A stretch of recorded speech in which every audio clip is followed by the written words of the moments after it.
Hello, this is Mike, and welcome to another episode of Urban Legends and Mythology. On this episode, I am essentially going on a rant. And if you haven't guessed it from the title of the show, that rant is going to be about pyramid myths. All the pseudo-scientific fuckery around who built these great pyramids around the world. And throughout this episode, we are going to be discussing some very famous pyramids, some more obscure pyramids, the methodology in which they were built, the people who built them, the religious significance surrounding these structures, and why do these structures show up across the world on different continents. So let's dive down some weird rabbit holes and see where this takes us. And as always, we have to start right at the beginning. So let's start with the location of the most famous pyramid building culture in the world, Egypt. So let's head to the banks of the Nile, 3100 BC. I'm choosing this date because that was kind of the earliest date where we see the political unification of Upper and Lower Egypt under the ancient pharaoh or king Menes. So the reason why the Egyptian culture really sparks up is due to the Nile. It's a very fertile region, perfectly suited for farming. This is why it later becomes known as the breadbasket of the Roman Empire. It is a major producer of grain in the ancient world. So naturally, when hunter-gatherers started to settle down and become farmers, they would settle in this lush Nile Valley. And they would become more concentrated and centralized around this area as more areas of the Sahara were becoming more arid. And this is where we see the rise of some of these pre-Egyptian cultures in the 5000s BC. And even these pre-Egyptian cultures, they had developed a very firm control of agriculture, animal husbandry. They had distinctive pottery. They were trading in beads and combs and bracelets with the Mesopotamians. They were already working with copper tools and establishing these long trade lines with like Ethiopia, where they traded in obsidian blades. And they formed the foundation of what would become Egypt. So we jump to the 3rd millennium BC under Menes. And to be honest, we don't even know that his name was Menes. It's just kind of a placeholder name. It basically means one who rules or endures. But it said at the time, this king or this figure or this dude, he's the one that really transitions these cultures around this area into the foundations of what we would call a modern state. And these early dynastic kings are doing what early dynastic kings would do. They're establishing a capital, they're controlling the trade routes, they're controlling agriculture production, they're establishing pointless bureaucracies, and of course, like any king, they're gaining power and wealth for themselves. And it's during this time we start to see the proto-precursor to what would become the pyramid. It's a structure called a mastaba.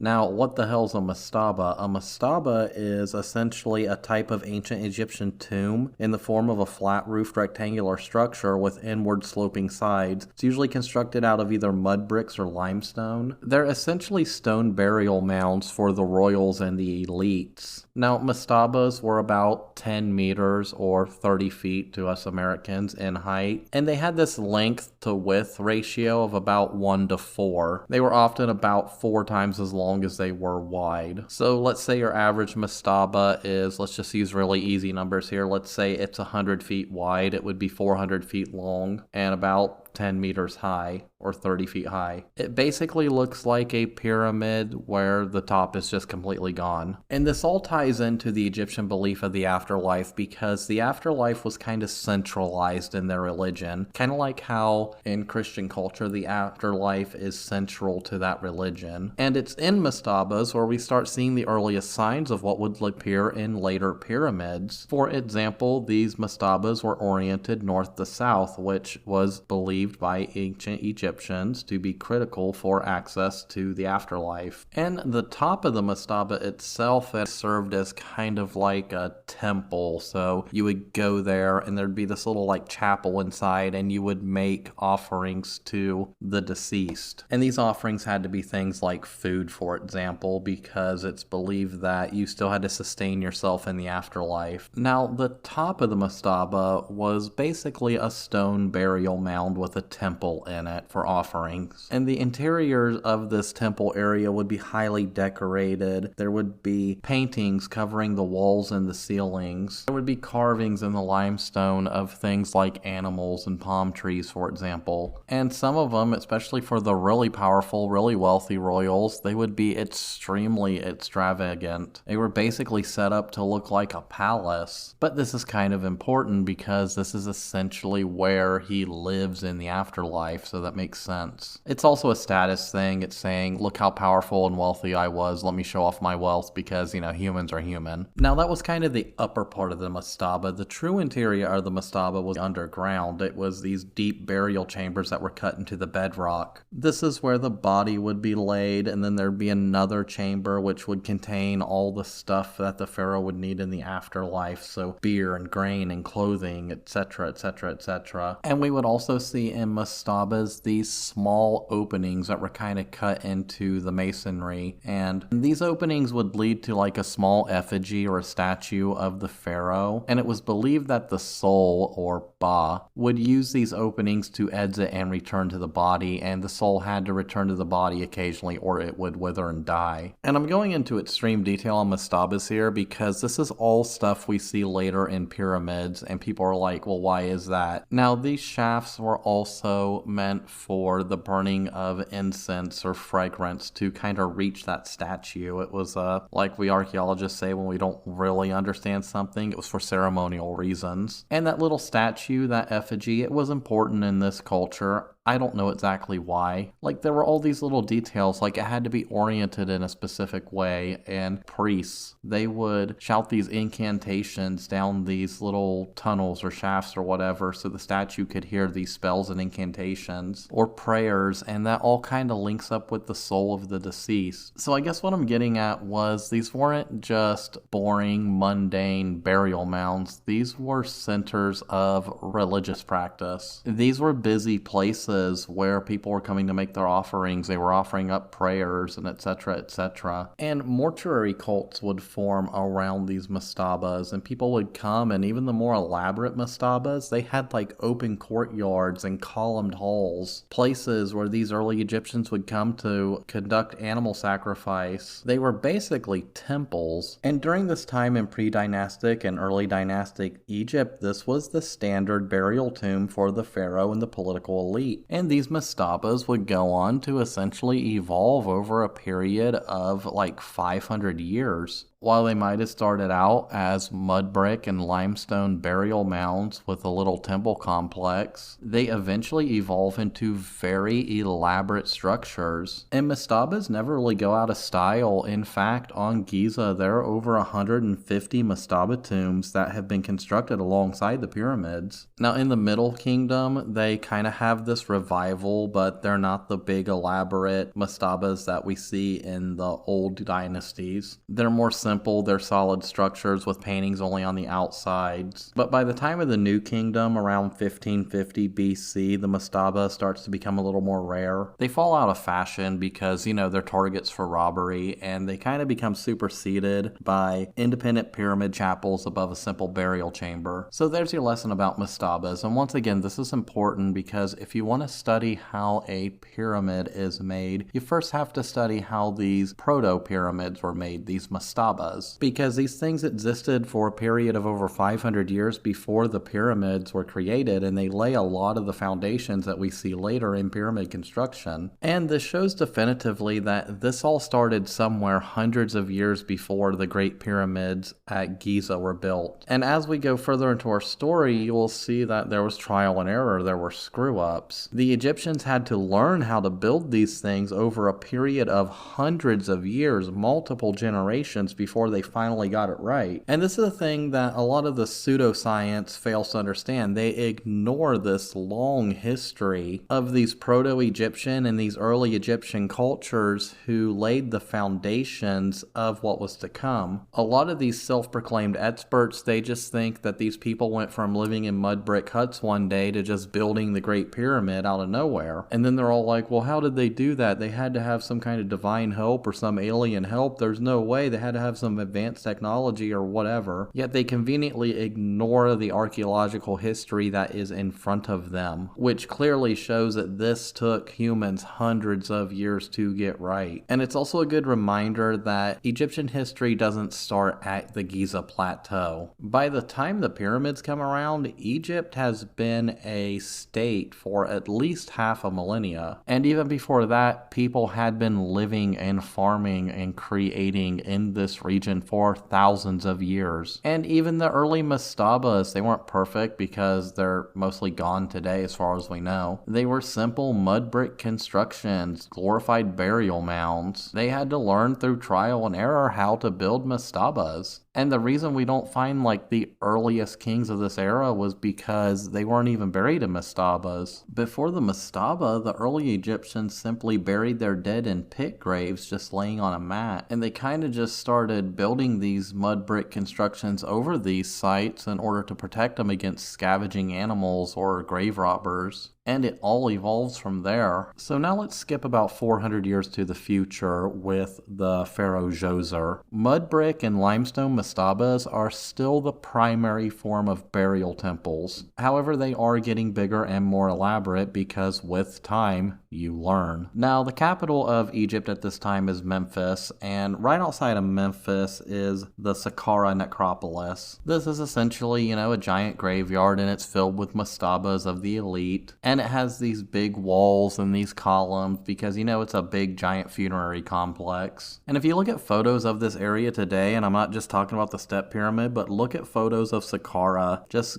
look it up on Wikipedia, you'll see a lot of large-scale structures and innovations that you don't think of when you think of Egypt. For example, we see early large-scale stone columns. There are these huge temples surrounding the site, and there are many mastabas on this site. And Djoser's famous Step Pyramid starts out as just another large mastaba. And we can see through different iterations and building phases of this pyramid where they're still figuring things out. They're making mistakes. They're having to go back and change stuff. They're basically learning and innovating as they go. And it's believed at this time that Egypt is powerful enough and I guess wealthy enough that it could recruit these large labor forces to these projects. And it pretty much reiterates a time when the kings of Egypt are powerful enough that they can start commissioning these great projects. They have enough control over the resources in the state that they could allocate whatever they needed towards it. And the result is the first instance in Egypt of the mass use of limestone in construction. Now, Djoser's pyramid is made of a mixture of mud brick and limestone. They were using mud brick and then at some point they switched over to limestone. However, this shift to limestone presented a number of challenges to the people who were constructing this pyramid, or what originally was the mastaba, so that first step of the pyramid, because they were now tasked with reproducing architectural elements in stone that were easily produced in mud brick. They're also dealing with a more dense, more heavy material, so naturally you need a larger, more skilled labor force, so a large skilled labor force of quarrymen and masons. You also really need to bulk up your copper producing industry because they're using mostly copper chisels at this time. Now, limestone is soft enough that it can be shaped with copper tools. However, they get blunt very fast. So you have to have this large team of tool makers creating and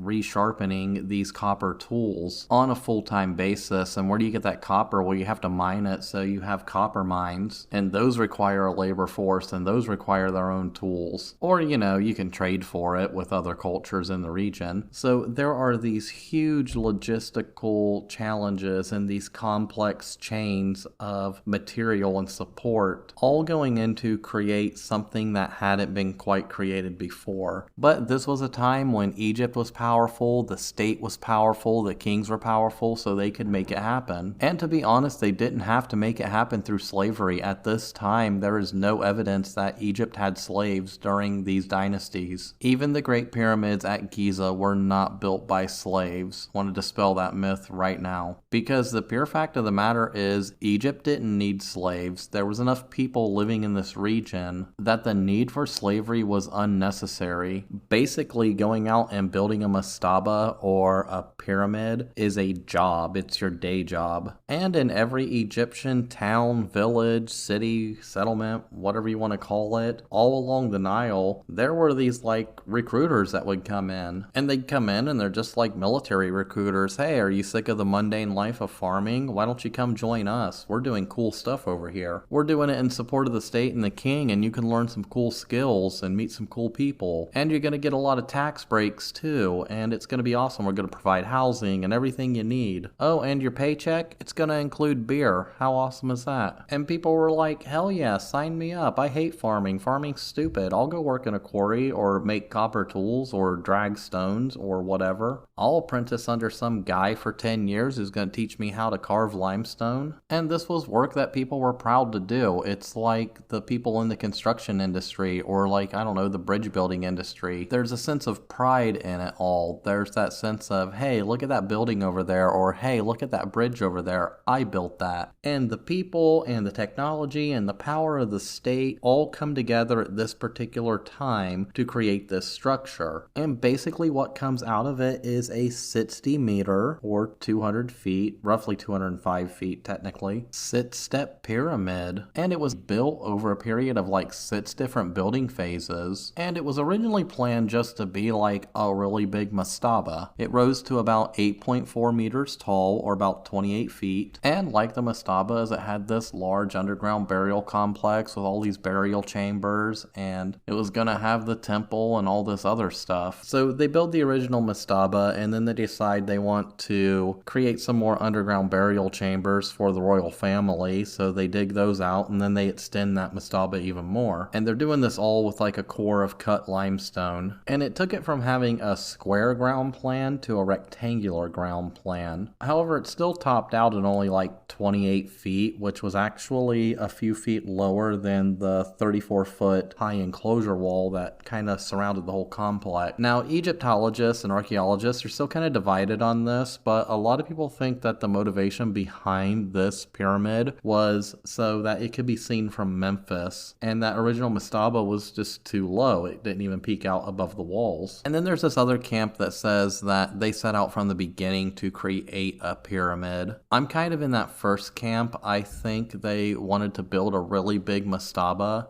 and then they got the idea of let's make it bigger, let's make it bigger, let's make it bigger, let's make it a giant step pyramid that can be seen from Memphis. And that I think that's why we see all these distinctive building phases. So again, they make that first mastaba, the base, even bigger, and then they stack another one slightly smaller on top of it. They then encased it in fine white limestone. Then they add 2 more steps, which takes us to 4 steps, and they decide they want to go even bigger, so they extend those first 4 steps out north and west, and they build those last 2 steps. And this was a construction project that thousands of people worked on over the course of 20 years. Of course, they didn't have the typical work week like we do, We work 8 hours a day, we work 40 hours a week, we go home, we sit around and do nothing for half the day, and then we get a 2-day weekend. It didn't really work like that with these guys. These guys would basically work from like sunup to sundown. They'd work for about 9 days, and then they'd take the 10th day off. And everybody had their job. You had the new guys who were like the unskilled guys who were coming in. They were the ones doing the stupid grunt work, the apprentice work. Let's say you're one of the guys who's apprenticing to the guy who's making the tools that the people are using in the quarry or in shaping the rock. You're gonna literally start out every day like going to wherever you're supposed to go. You make the fire for the dude, and he's gonna be like, hand me that tool, hold this, go gather up more charcoal, and while you're at it, go get me a pipe stretcher and a bag of air. Or let's say you're the guy who's basically stacking rubble onto a cart because they're using it in the mastaba for fill material. Or maybe you're on a transport crew where you have to take these rocks from the quarry up to the site. Which brings us to simply, how did they transport these stones? Well, they did it through brute force, to be honest. So normally you'd have this team of like maybe 6 to 8 men, and they'd all be gathered around this sled. And on this sled is a freshly quarried limestone limestone rock. And let's say it's one of the bigger stones that's going to be used in this construction. Maybe you got more guys, maybe you got like 20 guys on it this time. The way you transport that over something like sand, let's say it's a dirt road essentially, or dirt path, or a sand path, is you're going to have it on this flat sled. The sled's made of wood. You're going to have ropes, and you're going to have some guys at the back pushing and some guys at the front pulling. And in front of the sled itself, you're going to have the water guys. Now the water guys are there with jugs of water, and their job is to slicken up that path. So you're reducing the friction that it takes to drag this thing along. You drag it up to the site, you drag it up the ramp, which was basically made out of everything else that comes out of a quarry, the fill material, the broken rocks you're not going to use. You drag it up there, and then the experts put their little finishing touches on it and get the damn thing into place. And most of these quarries were like right near the site, so they're not dragging these stones very far. I think there's kind of this misconception that these quarries were far away and that this stone had to be imported, but 9 times out of 10 the quarry was in the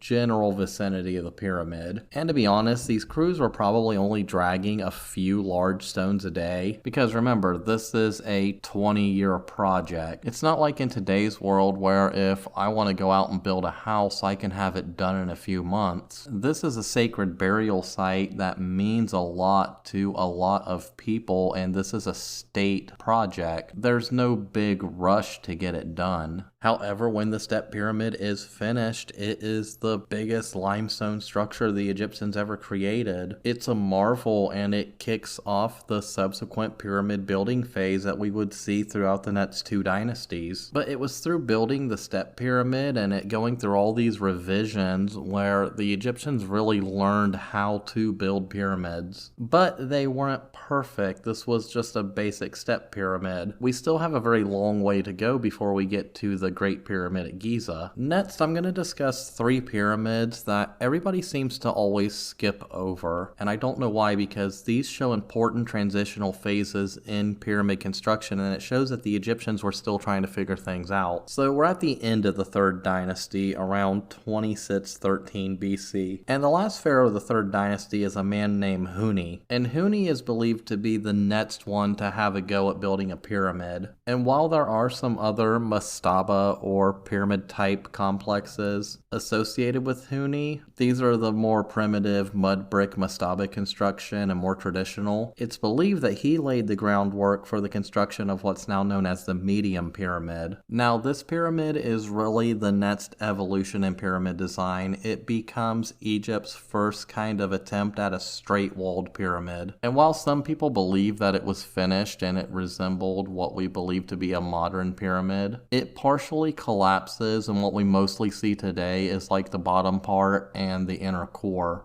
Me personally, I don't think it was finished off and resembled that modern idea of what we have as a pyramid. I think that this was another transitional phase where they were still trying to figure stuff out. However, we do see from the construction that this was designed to be a true pyramid. The first phase was a step pyramid built in the same style of Djoser, and it reached about 5 steps. The second phase was essentially a 5-meter extension on all sides of this step pyramid, which brought it up to 7 steps. And to be honest, they could have done that second step for one of 2 reasons. Either they wanted it to go bigger, or they needed to change the angle. This third step was to go in between all those steps and fill it in with the limestone encasing. And to be honest, this was kind of the foundation of how pyramid design would develop in the future. However, they were still figuring things out. There were construction design flaws. And these construction design flaws mostly came from a lack of stability, and it's believed that it collapsed either late in its construction, or some people believe that it was completed but it collapsed later. But we do know that the construction was abandoned, and King Snefru, who was the king at the time, who is attributed to basically finishing this pyramid, 2 more pyramids, one which would become another transitional one, and then another one which would become a true pyramid, finally. Now, if you look at pictures of the medium pyramid, you can see what's going on here. It honestly looks like the angle is off. It looks like it's a little too straight to follow that line all the way up. But we also know that that inner core, that step pyramid, those lines weren't horizontal. So some people think that it was originally just supposed to be a step pyramid, and then it was possibly decided to give it this outer facing and see what would happen. And to be honest, I think that's my personal idea of what happened. But that leads us to Snefru's second pyramid, the bent pyramid. Now, the bent pyramid was Snefru's true attempt to build from the outset a proper pyramid. And it looks like it's all going well at first. However, something happens when they get to like that top third. They realize that the angle that they're building it at, 54 degrees, is starting to cause structural damage, and if they continue in this fashion at this 54-degree angle, the whole thing's going to collapse. So as a stability precaution, they had to reduce that angle. So the top third of this pyramid is built at a shallower angle at 43 degrees, and it gives it this distinctive kink. However, they don't simply just abandon this project. They actually finish this project, and it's one of the few pyramids where you can still see kind of that outside casing to this very day. But that wasn't good enough for old Snefru. Snefru wanted to build essentially a perfect pyramid. So using the lessons learned from these previous pyramid projects, him and his people, they set out to build another one, and third time is the charm. We get the Red Pyramid, also known as the North Pyramid. It gets its name from this rusty appearance that it gets from this distinctive red limestone that was used in its construction, and it's widely believed to be Egypt's first successful attempt at constructing a true smooth-sided pyramid. Now, this pyramid is the third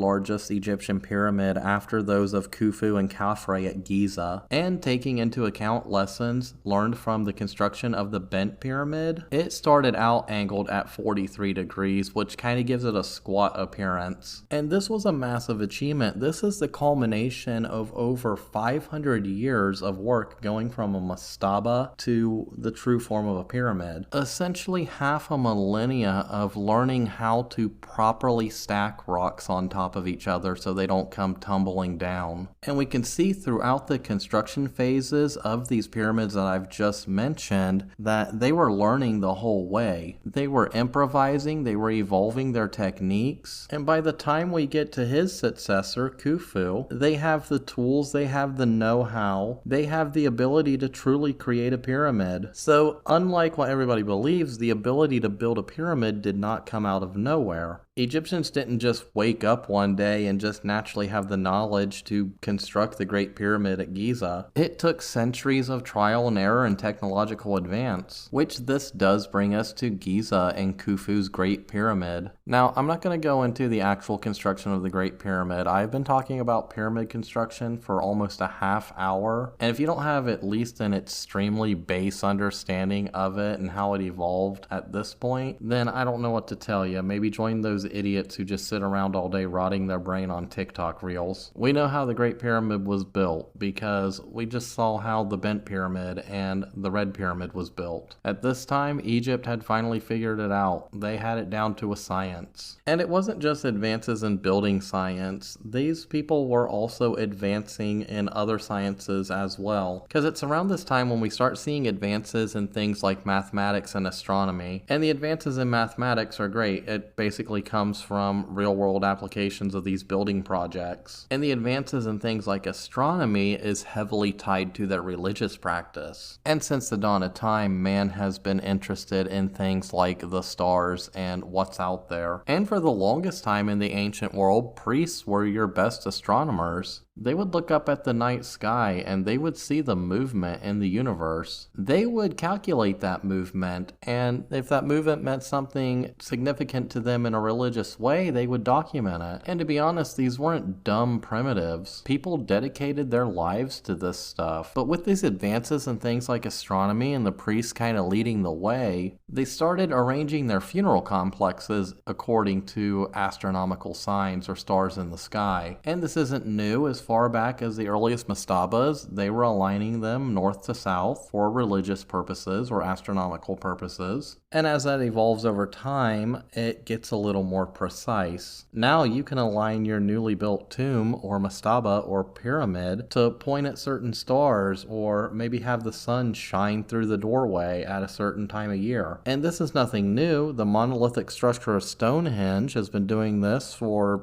25,000 years? I don't know. I should really do a Stonehenge episode and look into that. And there are other structures throughout history that are aligned to stars and the solstice and all this stuff. So by the time we get to Giza, the Great Pyramid has a very precise north-south alignment. I believe it's only 3.4 arc minutes off of true north. And when the pyramid was built, it was actually aligned to a star in the sky known as Thuban, or Thuban, I don't know how it's said. Now, this star is kind of a faint star. It's in the constellation of Draco. However, the Egyptians at this time used it as their pole star, so there was some kind of scientific or religious significance to it. And this being the burial tomb of the great pharaoh, I guess you just want to be that precise. However, that precision would lead to the growth of many myths around the building of the pyramid. And to be honest, I think a lot of these myths arise out of racism that formed over the centuries and millennia since the pyramids have gone up. And I believe a lot of that comes from the 19th century when you had these British explorers and British archaeologists going into Egypt, and they just can't comprehend that these people built this pyramid. So they start spouting all these theories about ancient Atlantis, possible divine intervention, and the big one today, ancient aliens. It all stems from a very racist and ignorant notion that these people, despite doing this for over half a millennia, were just too dumb to stack rocks on top of each other in this very precise way. But despite that, some of these myths are really fun and wild and unhinged, so I'm just going to dive right into them. Then we're going to move from Egypt and go into some other pyramid building cultures because they're everywhere. And since it's my show, I can literally do this however I want. So let's start with the big myth. The pyramids were built by descendants from the lost civilization of Atlantis. For those of you who have listened to my Atlantis episode, you kind of know where I'm going with this. And for those of you who haven't heard my Atlantis episode, what the hell is wrong with you? Go listen to it. Support it. I need that dopamine hit of sweet, sweet downloads. Anyways, Atlantis, 10,000 years ago, it's this hyper-intelligent, hyper-advanced civilization. It's ruled by these semi-divine kings who are descendants of Poseidon and Cleto. They're so advanced that they're able to manipulate things like quartz and sound frequencies in order to break the bonds of gravity and levitate objects. But they become corrupted with greed and power, and their hubris leads them to attack Athens. But not real Athens, Plato's wet dream fanfic of what Athens would be like 10,000 years ago, this perfect society with this heavily Spartan militaristic bent to it. I bet Plato would have been a huge fan of 300, but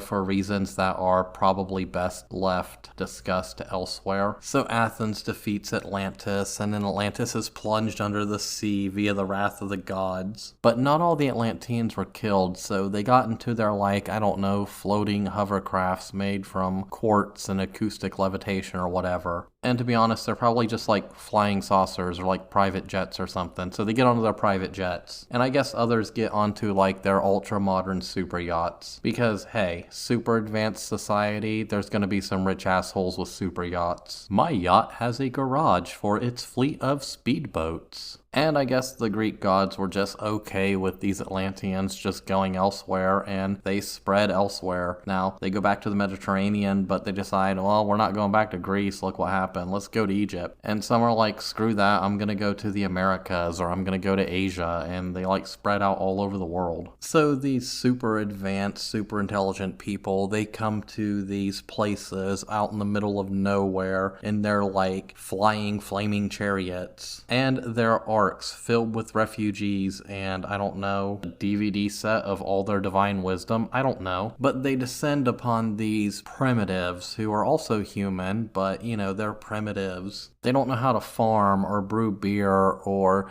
do anything other than build simple little huts and occasionally fight each other. And then apparently the Atlanteans come in and like great saviors, they give us all this knowledge. Suddenly we can stack rocks on top of each other and build structures that align with like the solstice and stuff. And the pyramids at Giza, they weren't actually burial chambers at all, they were power stations. Because in one version of this myth that I read, that you could take like the Ark of the Covenant and put it in the king's chamber, and since the tablets inside were made of like, I don't know, uranium or something, it was able to generate power. And that's why we find that weird hieroglyphic that one time in that one tomb where like looks like a snake inside of a light bulb. Or we find that clay jar that everybody thinks was a battery, but it was actually an electroplating device, albeit a very primitive one. But it wasn't just Egypt. Some of these Atlanteans went to India, and they decided to rule over them in a completely different manner for whatever reason, and they became their whole pantheon of gods. And they also taught them how to, like, I don't know, cultivate food and create temples as well, as if the Indian people couldn't figure that out on their own during this time. And then they would go to South America and do the same thing. However, those pyramids would be different for whatever reason. Step pyramids for the most part, and serve completely different religious practices. And this all brings us to the most wild and unhinged and insane, I guess, conspiracy theory out there, that ancient aliens came to Earth in order to guide humans into creating the pyramids, because the pyramids were supposed to be basically like a giant power plant, and that humans weren't even human back then, but we were genetically engineered by aliens to become humans. I mean, I can do a whole Anunnaki episode. It'd probably take an hour to do, but I can deep dive into that if y'all want. Let me know. But the basic cliff notes of it are,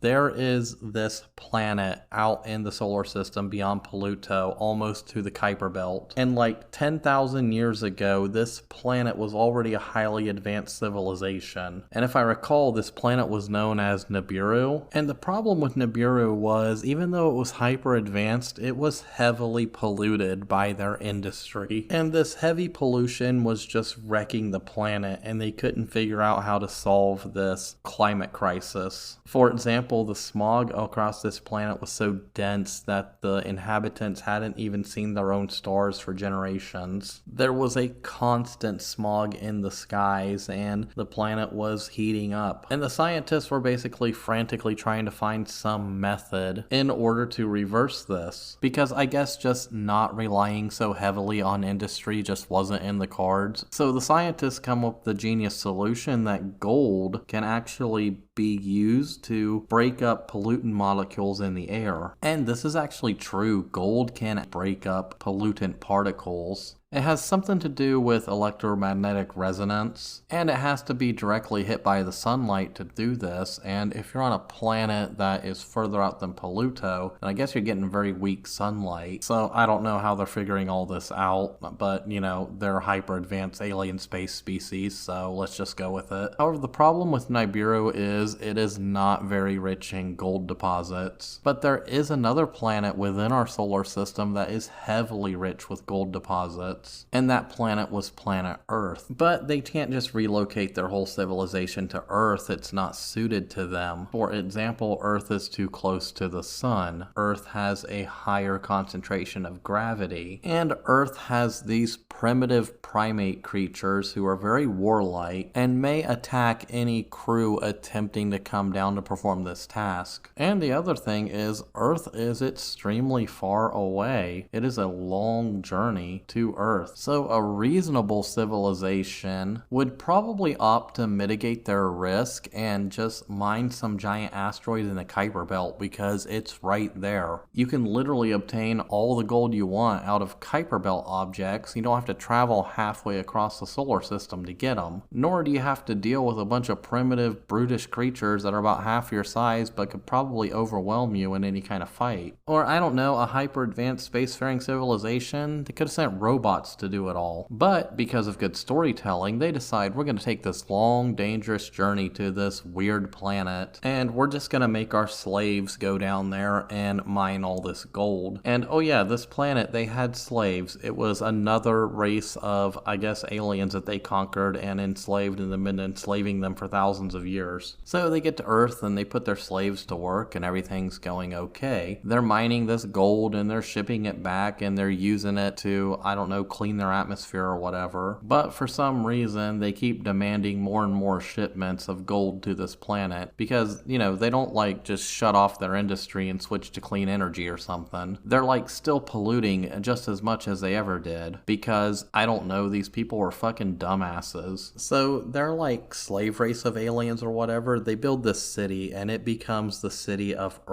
and these aliens, their masters, they become the Anunnaki. And the humans are just kind of just still there, kind of in the background at this point. But at some point, this like alien race of slave miners, they rebel against their masters. And that rebellion is swiftly put down, but fearing another rebellion, the Anunnaki's like, you know what, let's not use this other alien race anymore. Let's start using humans. Let's teach them how to, like, I don't know, use tools and pickaxes and stuff and use them to mine our gold. So then they start to genetically alter humans. They're like literally manipulating their synapses and stuff. And it's like, you can do all this scientific magic. You could travel to another world, genetically engineer more intelligent and docile humans, conquer other alien nations, but you can't figure out how to solve a climate crisis on your own planet because this gold thing is just basically a temporary band-aid. And then I believe it's through all this nonsense that they build the pyramids of Giza, and these pyramids are meant to send, like, I don't know, electricity or energy up to their spaceships or something. But then the Anunnaki, they decide to leave because at this point it's the end of this like cycle of like every like, I don't know, 36,000 years or something. And during this cycle, their home planet, Nirabu or whatever it's called, which has this really crazy, really long elliptical orbit, it reaches this point where it's gonna like transit with Earth or come very close to Earth or some crazy bullshit. And when this happens, it can potentially kick off a series of disasters across the Earth. And that's precisely what happens. This planet, it like gets really close to Earth and it causes all this chaos. It causes like earthquakes and volcanoes to go off, and it causes massive flooding across the planet, and it nearly wipes out all of humanity except for this one human and their family, which the Anunnaki told to build a giant boat, fill it with a bunch of supplies and animals, and then start humanity over again. And this was like the nexus or genesis of the flood myth. And to be honest, that is just the surface when it comes to this, I guess, ancient astronaut theory. Can't even really call it a theory. It's more like a jerk-off hypothesis made up by some guy in his basement. But that crazy, wild, unhinged hypothesis has launched like, what, 18 seasons of that like ancient alien show on the History Channel. But the simple gist of it all is the pyramids are meant to be power plants for hyper advanced aliens. But we today, after countless millennia of studying them, are just still too stupid to figure out quite how they worked. And who knows, maybe they still are working and we just can't sense it. Our technology's not good enough or whatever. But I think that last segment kind of wraps up all the crazy unhinged BS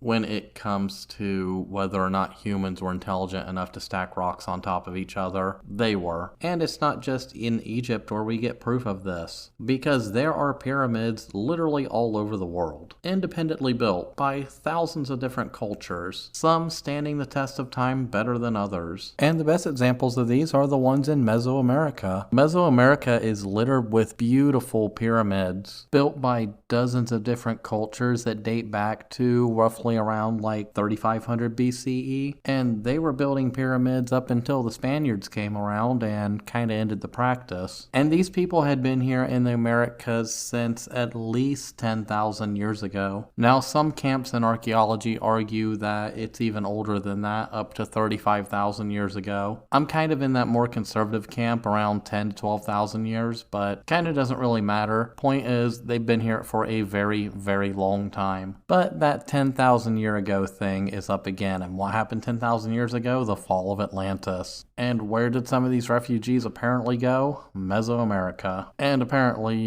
they're the ones that guided the Mesoamericans in things like agriculture and pottery and creating city-states and creating stone structures. Because apparently, just like the Egyptians, they were too dumb to stack rocks on top of each other. And it really kicks off with the Olmec culture. They show up in Mexico at sites such as La Venta and San Lorenzo Tenochtitlan. And these are the guys who are most famous for carving those big giant stone heads. Now, the Olmecs seem to have their roots with the early farming cultures around Tabasco. This begins around 5100 BCE, and by about 1600 BCE, they've really developed into their own culture. Now, think of how much time that is. That is more than enough time to learn how to carve stuff in stone. That's more than enough time to advance your culture and art, and when you look at some of the Olmec artifacts, they are very advanced when it comes to their art, which leads us back to those big giant stone heads. Now, a lot of the consensus around what the heads depict is mixed. Most people think that they depict their tribal elders, their leaders, their warriors, and some people believe that they actually depict some of their more famous ball players in the ball game, that famous game that we find throughout Mesoamerican cultures. And this is because every one of the heads that have been found, and there have been 17 found to date, all have this helmet that looks like a leather helmet that one of the ball players would wear. Now, the ball game was actually very sacred in Mesoamerican beliefs, and if you want an episode about that, because there are a lot of great myths and history surrounding that Mesoamerican ball game, let me know, because I would love to do an episode on that. But these heads are world famous, and each one of them is of a unique figure. No two are alike, and they're all carved out of this rock known as basalt. Now, basalt is a volcanic or igneous rock. It's the most common volcanic rock out there that you get when magma cools rapidly. And these are huge heads. They vary from 6 tons up to 50 tons. And they range from a height of anywhere from 1.47 to 3.4 meters, or that's like 4'10" to 11 foot 2. Now, all the heads depict mature men with slightly crossed eyes, fleshy cheeks, and flat noses. And they're all wearing this helmet, which looks like the leather helmets used in the ball game. And the backs of these sculptures are all flat, as if they had been set up against a wall. And even though they're all wearing this same kind of, I guess you could call it a leather headdress, they're all unique in their own way. Some depict feathers. One has a depiction of a bird. They're all kind of unique. Now, the construction of these iconic heads was a colossal undertaking. Remember, these things weigh 40 plus tons. They are quarried out of the earth and usually transported by boat to their final resting site. So there would have been a huge workforce involved in the creation of just one of these heads. And we have to remember, this is a Stone Age culture. They're not using metal tools, so they're slowly hammering away at these boulders with hammerstones in order to create these decorative designs in these faces. So this alone suggests a very advanced, organized society, albeit a Stone Age one. And the Olmecs are amongst the earliest pyramid builders that we see in Mesoamerica. They kick off the whole trend in Mesoamerica by building the Great Pyramid at La Venta. Now, this pyramid still exists today. You can go visit it, and it is an enormous structure. A lot of people believe it was built around 1200 BCE,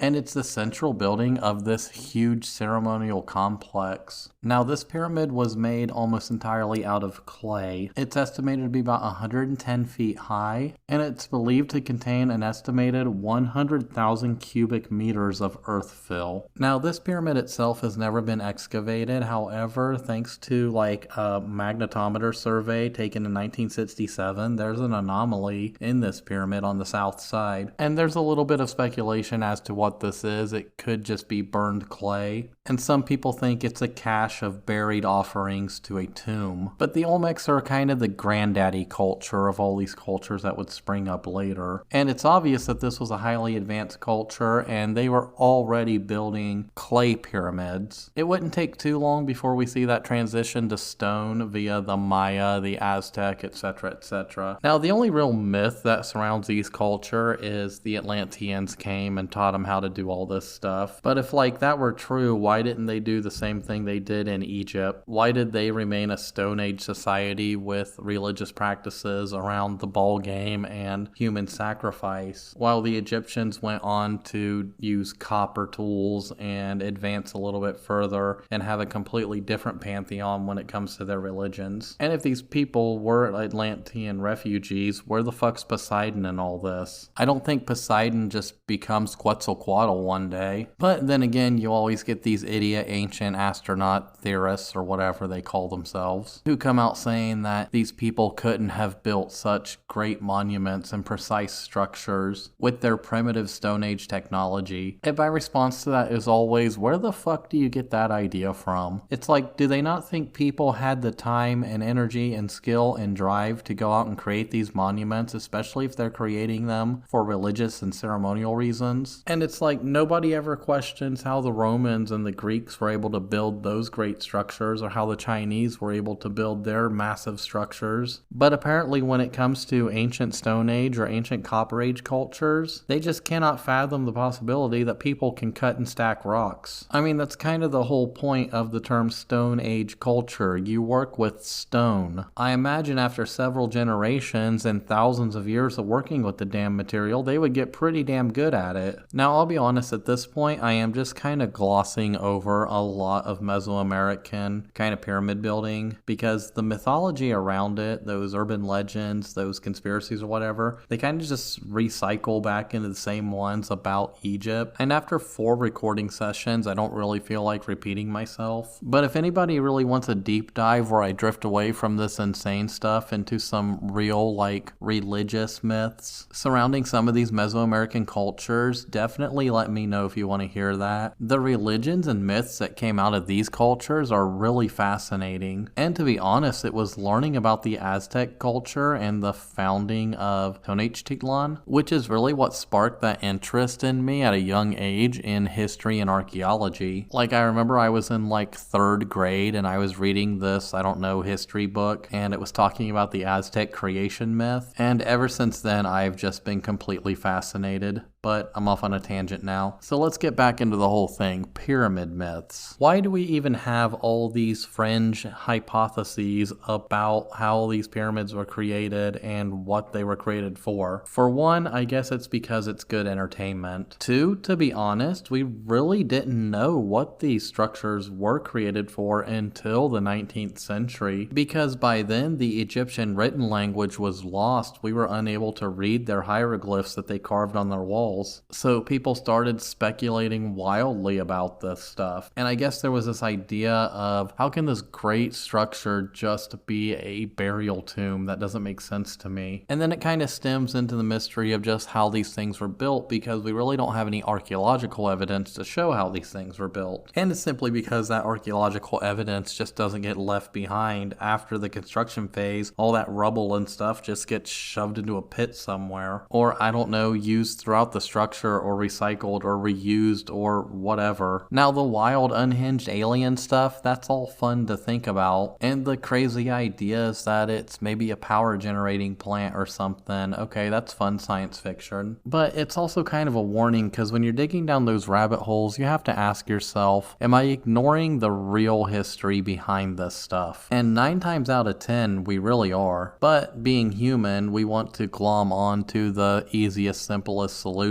Let's be honest, our brains are kind of lazy, but more often than not, that easy, simple solution is wrong. And at the end of the day, ultimately, all these pyramid myths and crazy stuff is just fiction. It sells a good story, it sells a good concept for a show, and to be honest, it sells these ancient cultures short, because the creation of these great monuments were the culmination of the efforts of thousands of people over hundreds and maybe even thousands of years, advancing in technology and advancing as cultures. And the construction of these, let's just be honest, religious sites were something that they could really take pride in. And I think it's just a huge insult to all that time and energy and effort just to say, nope, aliens did it. Humans were too stupid back then. Because I will be perfectly honest, just because we have more advanced technology does not mean that we are more intelligent than these people of the past. Because look at the advanced, almost magical technology we have today, and look around and you'll still notice there are a bunch of fucking idiots in the world. But now that this has devolved into a completely unhinged rant about, I don't even know where I was going with it, I'm gonna go ahead and wrap things up. Once again, this is Mike, this is Urban Legends and Mythology, and if for whatever reason you somehow managed to make it to this point, I truly thank you for listening. As always, like it on the socials, follow it, subscribe, whatever you do. You people who support it monetarily via that link in the description of every episode, you guys are the true rock stars. You're the ones keeping this show alive, and on that note, I will see you in the next episode.